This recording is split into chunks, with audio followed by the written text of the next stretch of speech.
Hey everybody, welcome back to Out of the Ordinary with Jay. And today I'm with Nikki. Sorry, I interjected. My name is Nikki. How old are you, Nikki? I just turned 50. Okay, and also, what do you do for a living? Bookkeeping at a golf course. And then I'm also an esthetician. Okay, that sounds fun. Okay, so you're pulling double duty here. Yeah. Okay, today we're going to talk about a subject that I think is pretty serious, but I've wanted to talk about it for a while now. And that is about the way that people change sometimes negatively over time, and why that, like I mean grumpy. Men. Well, there's that, but I mean more like dramatically, like abusive, dysfunctional. Oh. Like, I think it's safe to say that people change over time, all of us, some more than others, and some in some surprising and non-beneficial ways. That's what I'm talking about, is the non-beneficial sort of ways, like the shorter fuse. Yeah, just not nice maybe anymore. Their maybe patience is gone. Maybe super stressed out, and as a result of that, they're not great in their relationships or to be around. Maybe they hit the bottle more than they should as a consequence of things. But just in general, do you think that people change over time? I do. Why do you think that is?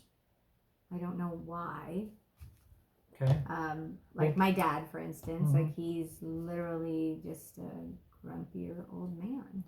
Well, why do you, well, let me ask it this way. Why do you think that people would change in a way that's abusive or dysfunctional? Maybe because their life didn't turn out the way they wanted it to. That makes sense. I know. Maybe they aren't where they thought they would be. Yeah, I mean, maybe they just went through a break, like after a 20-year marriage, just dissolved. I don't, Right, something didn't go the way that they had planned. Yeah. I definitely do know. It's funny how everybody seems to sometimes want what they don't have. Because like I have single friends who are like, oh, if I could just find the right girl and I'd settle down and be married. And I talk to my married friends and they're like, oh, that single dude's so lucky. You know what I mean? And the grass on the other side. But it is.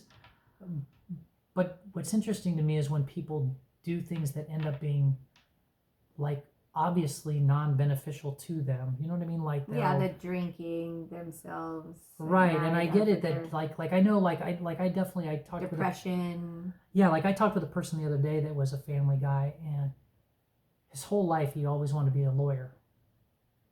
And I didn't put it on the interview. I was just talking with the guy, but you could tell, even though he had a wife and kids, that there was like a resentment there that he didn't get to live his dream. I'm imagining, he subscribed to the normal theater, which is get married at a certain age, start popping out kids with your wife or whatever. Or, maybe he accidentally I didn't ask the whole thing, but you could just tell, like if he was charting his own course, he didn't plan what he ended up with. Right. And maybe it's a resentment thing, but I don't know why it is, but I guess like how do you? So let's I don't want to use your dad as an example, but in general, because he might watch that. Well, but how do you handle people in your circle changing in ways that are objectively dysfunctional? You know what I mean? Like say you have a let's use a different example. Friend. Let's say you have a best friend, and this best friend, keeps eating themselves into oblivion, or spending themselves into oblivion. Death. Right? Right? And like, it's pretty obvious that it's a dysfunctional situation, and it's becoming harmful to maybe their relationships, their family, and things like that. But they still persist. Like, I don't know. How do you deal with that? Like them being my friend, or just how about? Yeah. How do you? Not how do you affect them? How do you like find a way to accept that or deal with that?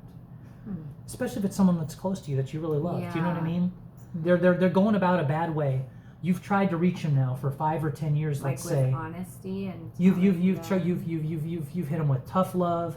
You've hit them with a nice letter. You've dropped little hints. You've literally done everything you could do. They're not going to get it, or it seems like they're never going to get it because it's been 5 or 10 years. Sometimes you have to step out. away. Yeah, I mean, you got to step away sometimes. But how do you handle that for your own self? knowing that it's out there, right? And you were not able to help that So, situation. You know what I mean? Yeah. You have to sit by and now you're a spectator in what you view as kind of a horror show. Yeah.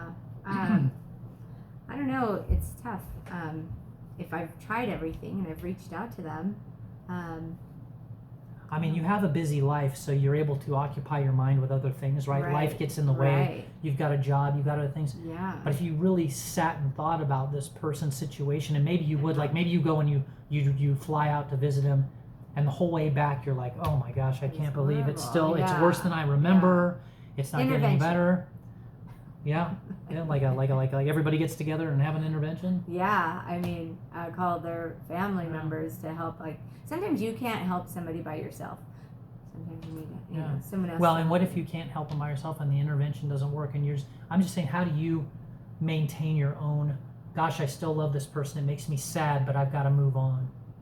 Just like that. Just like that. Just like that. Yeah. I mean, you can disassociate yourself from someone that isn't willing to be a part of your life too.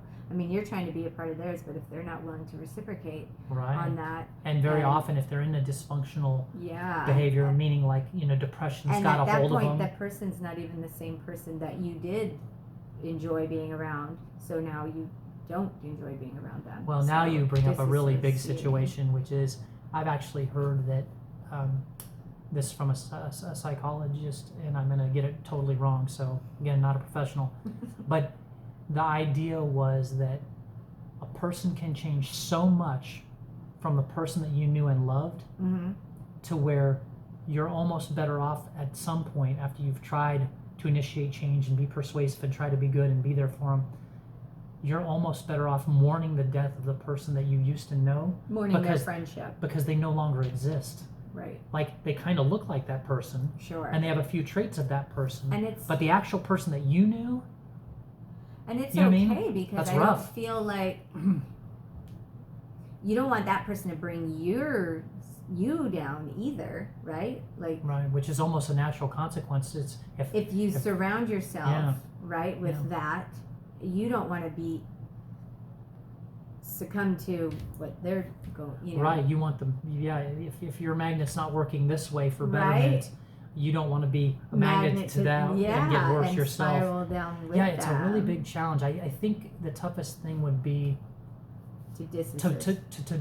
to having to bear witness to someone you care for or cared for going See, the downhill word so that far. you used was cared, Yeah. so you stop caring eventually. Or Yeah. Well, eventually you probably would. I mean, I Yeah. don't know. I mean, I would think so. You would stop caring because Yeah, they're there has to be they're some kind of unrecognizable. reciprocation from them, whether it's acknowledgement that they hear you, whether it's. But once they stop, I think a wall gets built or a tie gets cut. Or It just seems so hard because, you'd be able to see the person there, right?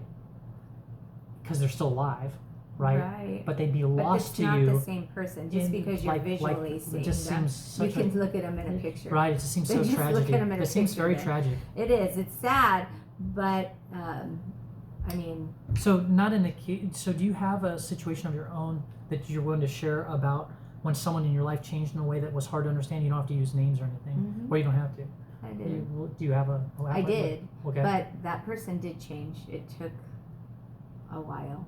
So can It you, was alcoholism. Mm-hmm. and And- so they so I'm gonna not push. Correct me if I'm wrong. They were a person that you were friends with or knew for a long. You had a relationship with them My for a long mom. time.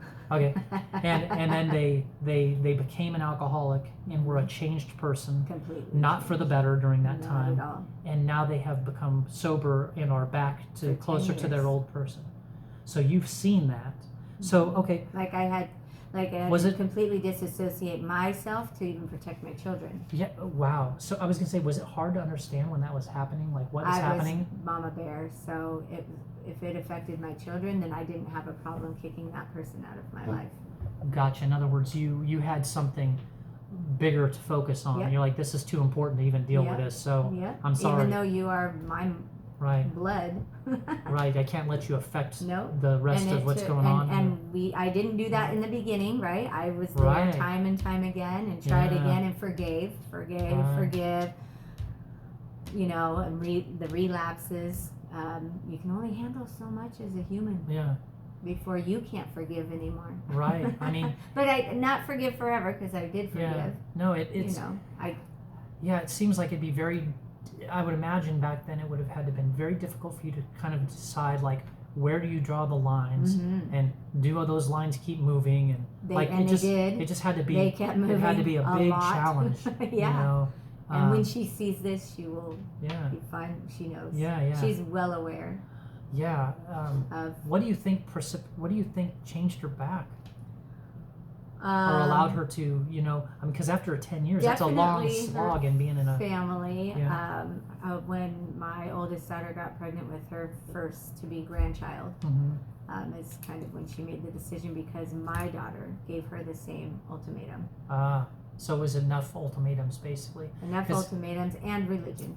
Gotcha. Because I know sometimes, like, again, in so many human behaviors, it requires a rock bottom situation. It was a You know? rock bottom situation. It was rehab. It was Yeah. When did you first notice that something had shifted in the behavior or personality? Like, was it like right away, or did it take some time? No, it was a reason.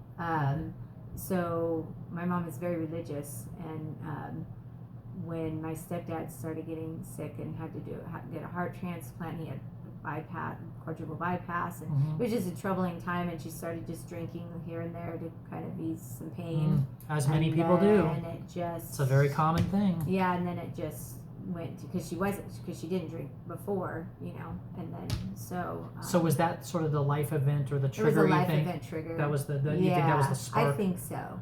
I don't think she would say different, because that's when I started noticing she drank beer. You know, when I'm 16 years old, I'm all, she's drinking beer. It could have been. It probably was like. I mean, I don't know the situation. Yeah. But in so many situations, it's usually not one thing. Right. Like that's like the straw that broke the camel's back. You know, it's like okay, this is the big one on top of everything might have else. Been more, and then And do you think that she was aware of how she was changing?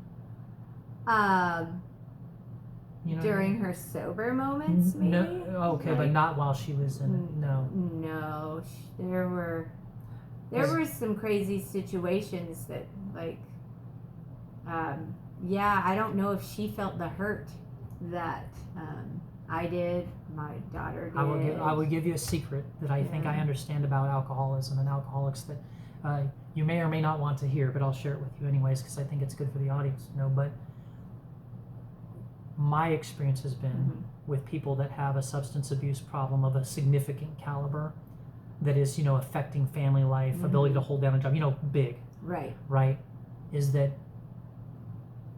whatever level you've come to dislike them in their bad moments or whatever, they probably hate themselves 10 times worse. Right. When they're in the mirror, in that moment they come down and they see themselves. I do, and we'll take that back, and I do agree with that. I have letters that my mom had written throughout those years. And it's a really sad thing to understand that. Yeah. Because you're like, wow, because I know in the lowest moments how I felt about this person. Right. If they felt 10 times worse about their own self, and then that lends itself, because they feel so bad, it lends itself right back to the substance drinking again. Do you know what I mean? In other words, it becomes this vicious circle. Yeah, because it's a terrible thing. I have a few letters throughout the years, right, where she was gonna be good, but then, and she wrote me a letter with the apologies and the sorries, but then relapse came, and then it happened again. As it so often does. Yeah. And I think a lot of those relapses, again, I go back to, I don't think there's any addict out there, I doubt, that's like doesn't know they're addicted. Right. Do you know what I mean? Right. But that just goes to tell you the mental state is in the power of those is like the pain or the hurt of the world that they're in when they're off of those is so difficult. Still an addict. It's just so difficult that they have to go back to that to ease their pain for a moment, knowing that they're repeat. Especially since she just true. wrote it all down on a letter, right, and handed it to me, and now she's feeling bad, right? So what would you do? Right. Pick up a drink. Yeah, it's a weird. I get that. It's such a weird conundrum. Yeah, I never did think of it during those times, obviously, because a couple of those times I didn't forgive for a while. Well, it's very difficult to separate hating the behavior versus hating the source of the behavior. And I never hated the person. I hated. It's a super challenge though, because you're like, you know, like if someone was force feeding them the alcohol, you'd be like, I hate that guy, right? But because it's their own arm, it gets confusing for us. It does, you know but what I mean? it's still my mom, right? Yeah. So I didn't hate her. I just hated her addiction. Totally. Yeah.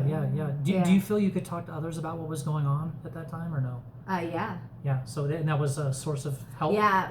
Actually, my sister and I even had a little trouble with it because my sister would forgive her every time, and she would get her heart broke every time. Where I was like, we're back to square one.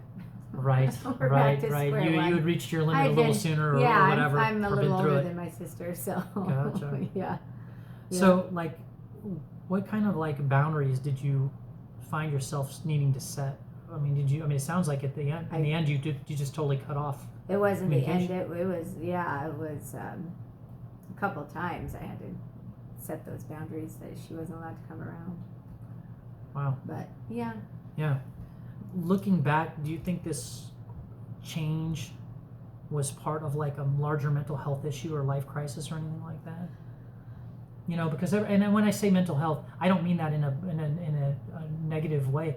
I think mental health, everybody has to deal with mental health, right? And it's just a matter of, and we know it's an amount of chemicals. Yeah. Some people have more or less of certain chemicals. Some people have certain hormones. Some people have, you know, we're all it's a designed. Personality, whether it's a. Well, we're literally like a chemistry set up here, and so, but I think in this case, I don't blame hereditary. I don't want to blame hereditary because again, her hand, right? But there was a lot of hereditary because her father too, and he passed away with alcoholism. So. Right. So it's hard to say how much of it was, right. You know, predisposed because of, you know, or genes, or how much of it was a crisis that just, you know, and I think that is always the challenge. Yeah. But I do know some people are much more predisposed to addiction than other people. Like I know for a fact, absolutely. I have a very addictive personality. Yep. So like if I was to get into anything, when I do get into something, to the wall, balls to the wall. This YouTube channel, I have more videos than subscribers. I mean, that's, you know, I'm right into it. You know, that's why. So some anyway. Same with my mom. Religion is her new addiction, and that's not a bad one. So I'll take it. Yeah, I mean, as long as it's more positive than negative. Right. You know. Yeah. So when sort of she had transformed back, or like how did you come to terms with that after 10 years of, you know, kind of, I don't want to say like not writing her off because that's a wrong way to say it, but saying like, unfortunately this is the condition and it's bad, and I can't be around it very much, you know? Like how was that when she came around? Was that just crazy? No, I gradually and slowly with trust but calls, verify. Yeah, phone calls were allowed now. She was getting ready to have a great granddaughter, and she really wanted to be a part of that. So as of June 7th, it'll be 10 years, and my granddaughter will be 10 in November. She, you know, we forgave again and gave another shot. Yeah, and by the way, that you know how you said that she's now religious and that's her thing, or whatever? Yeah. It's very, as you know, it's pretty common for people to trade one addiction for another. Absolutely. You know, it's a very pretty normal thing. There's something is wired in her brain to be hyper focused on something. It's very. I'd rather be addicted to religion than alcohol, though. It's healthier. It's definitely better for the liver. Yeah, for sure. For sure. What advice would you give to someone who is watching someone they love become someone they barely recognize? Yeah. That's the $1 million question. What advice would you give someone who is watching someone they love become someone they barely recognize? I did it, and it's tough because I did want to be supportive and be there, and Yeah. then at some point I didn't want to anymore. So Yeah, you hit your own rock bottom. Yeah, I In hindsight, I guess here's another way to ask it, since you actually lived it. In hindsight, is there something you wish you would have done differently? Would you wish you would have checked out a little sooner, not in 10 years, to do it in 5? Or you wish you would have, given a little more leeway? I mean, I know it's really hard. No, but I don't think I would have done anything different. I did all of it. I did the tough love. I did the forgiveness. I did the cutting out. I did. I don't know that I could have done anything differently. I want to know what you think about this advice. It just kind of came to me in terms of like what advice I might give to somebody. And that would and we're talking about, again, you're watching someone you love, so you love them, become someone that you barely recognize. Right. So we're talking a big problem or a big addiction or a big change. I think my advice would be, I'm not giving advice. Change that. I think an idea I might have would be like, do what you can without going down with the ship. Yes. Do you know what I mean? Like absolutely. you can't be a part of their problem. If in other words, if you can't come into your life. Right. Yes. Like if you can't effectuate positive change on their side of it, the least you can do is not let it disrupt you too much. Right? I think that's where I think that's probably decent. Yeah. And that's, and I did do that. Yeah, it sounds like you did, yeah. And what have you learned about people, relationships, or resilience from this experience? It goes back to, even though forgiveness, still, kindness. Yeah, I agree with that. The only thing that I'll add to that, which ties into my last statement, is being kind to yourself. Yeah. Because I think that gets lost a lot, particularly like giving yourself the ability to be angry when it's okay to be angry. They just did a horrible thing. Yeah. And one should be quite angry, right? Yeah. And you might beat yourself up over it. Oh, that wasn't helpful or whatever. Right. Like, take it easy. You're in a very uncomfortable and bizarro situation that you didn't ask to be in. Like, lighten up on yourself. Yeah. Like, be kind to yourself. You're in this weird world. You know what I mean? Yeah, because I had a lot of anger. So I had to... Yes, you should. Yeah. Yeah. So... Has it changed the way that you see yourself? Has it changed the way you see change itself or in others or yourself? Wait, let me just. Has it? Woo! Rewind that. Has it changed the way you see change itself in others or yourself? Has it seen it? I don't even know what this question means. Like, has it changed the way you see change? I don't know. You have an answer to that? Has it changed the way you see other? I don't get that question. We'll leave it there, and I'm gonna leave that on because it's hilarious. I don't even know what that question's about. All right, thanks, Nikki. Appreciate it.